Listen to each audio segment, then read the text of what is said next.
새가족 성경 공부 이 챕터의 3강을 함께 공부해 보도록 하겠습니다.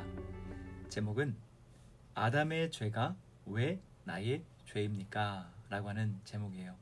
아담은 누굽니까? 이 세상에 하나님께서 가장 먼저 만드신 사람이죠.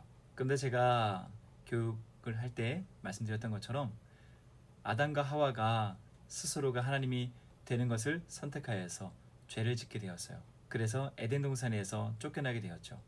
그리고 그 아담과 하와를 통해서 앞으로 태어날 모든 인류도 아담과 하와가 저지른 그 죄가 다 물려지게 되었다는 거예요. 그래서 이후의 모든 인류는 늘 하나님 앞에 죄를 짓고 하나님을 기쁘시게 하는 삶을 살기보다는 하나님께 대적하고 대항하는 죄인의 모습으로 살아가게 되었다는 것이죠.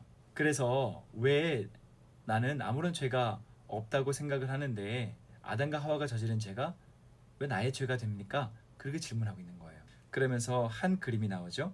천년된 나무가 있어요. 그리고 지금 방금 나온 새싹이 있습니다. 그러면서 이렇게 질문하네요. 첫 번째 질문입니다.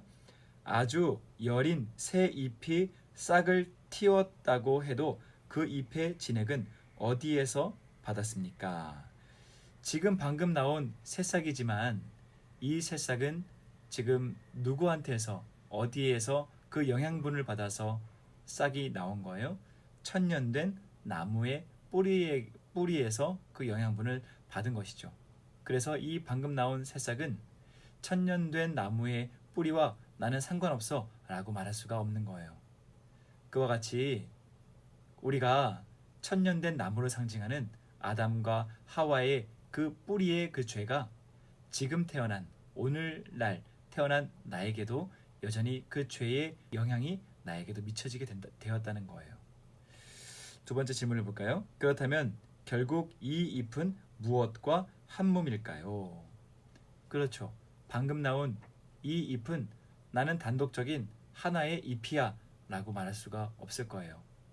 이 잎은 여전히 방금 나온 잎이지만 끝내는 어떻게 불려집니까? 천년된 나무라고 불려지죠. 천년된 나무의 잎들 중에 또 하나의 잎이 되겠죠.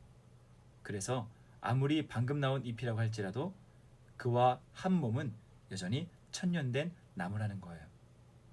그와 같이 우리가 오늘날 태어났다고 해도 우리는 천년된 뿌리를 상징하는 아담과 하와와 한 몸이라고 말할 수 있는 거예요.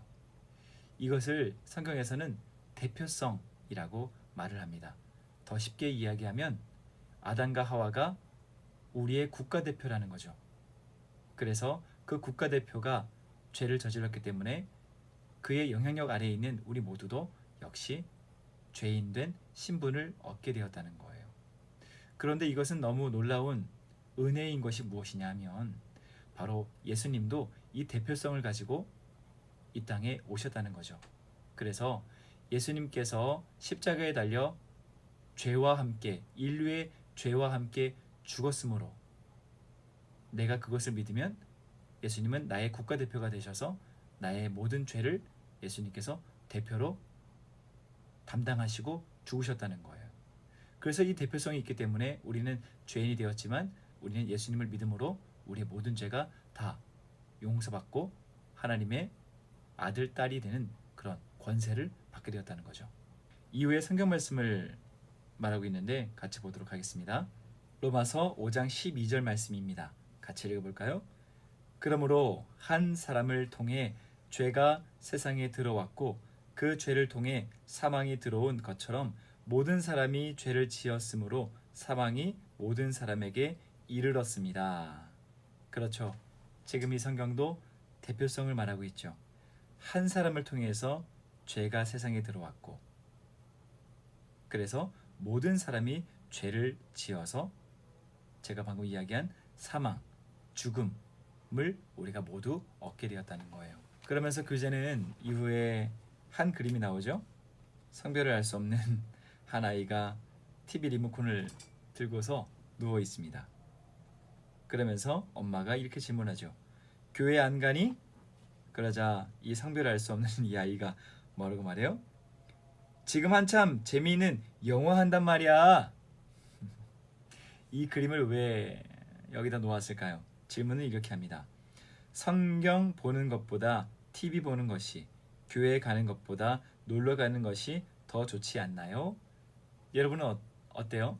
신앙생활을 시작한 지 얼마 안 된 친구들은 이 질문에 대한 그 제대로 된 대답을 할 수 없을 것 같지만, 대부분 사람들은 TV 보는 것을 성경 보는 것보다 더 좋아하죠. 그리고 놀러 가는 것을 교회 가는 것보다 더 좋아하죠. 그와 같이 늘 마음속에는 하나님을 기쁘시게 하는 마음보다는 하나님의 말씀에 반대되는, 하나님을 싫어하는 그런 마음을 늘 가지고 있다고 하는 거예요. 그리고 그 마음은 어디 뿌리에서 나왔다는 거예요? 아담과 하와라고 하는 이 천년된 나무의 뿌리에서 그 죄를 향한 그 마음이 우리에게도 영향이 미쳐지게 되었다는 거죠. 그래서 두 번째 질문은 이렇게 말합니다.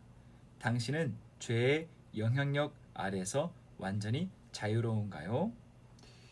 계속해서 성경이 말하고 있는 죄는 무엇을 말하는 것일까요? 대한민국에서 죄는 뭐예요? 대한민국 헌법을 어긴 것이 죄죠. 그러면 하나님께서 말씀하시는 죄는 뭐예요? 하나님의 법인, 하나님의 말씀에 우리가 어겼을 때 죄를 얻게 된다는 것입니다.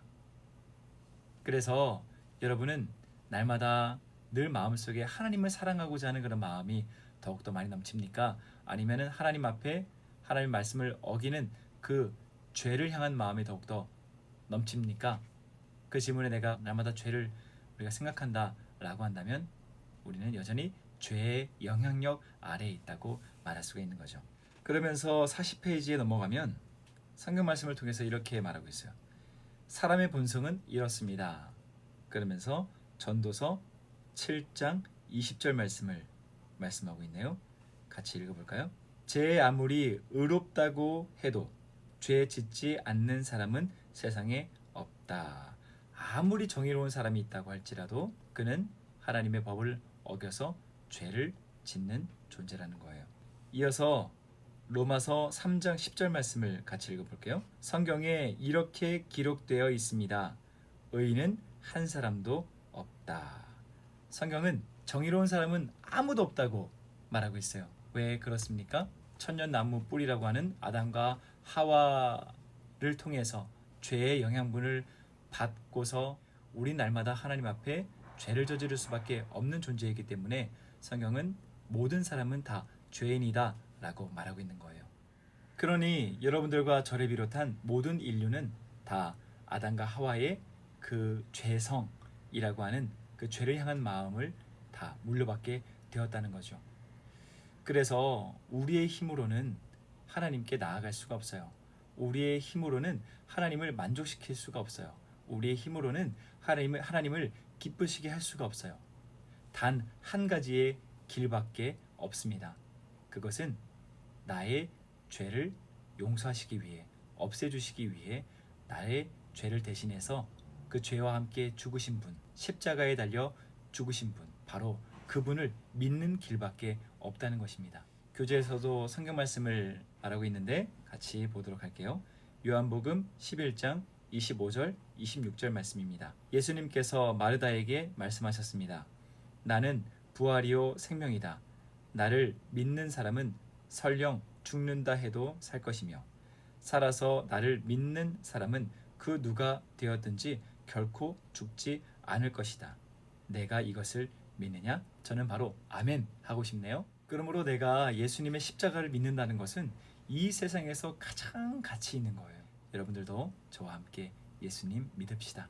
믿어서 이 세상은 결코 줄 수 없는 가장 큰 기쁨을, 죄인의 신분이 아니라 하나님의 귀한 자녀의 신분으로 거듭나서 그 신분의 기쁨을 누리시길 소망합니다. 41페이지에 글을 읽으면서 우리 마치도록 할게요. 인간의 본성은 하나님을 가까이 하는 것보다 멀리 하는 것을 즐거워합니다. 내 안에 문득문득 올라오는 하나님을 거역하는 본성, 그것이 우리가 아담의 후예임을 증명합니다. 이번 과를 통해서 내가 죄인이라는 사실을 다시 한번 깨닫고, 나에겐 힘이 없지만 예수님은 힘이 있다는 사실을 깨닫고 예수님의 십자가를 믿음으로 나의 영이 살고 또 천국에서 영원히 살 수 있는 그 특권을 반드시 누리시길 소망합니다.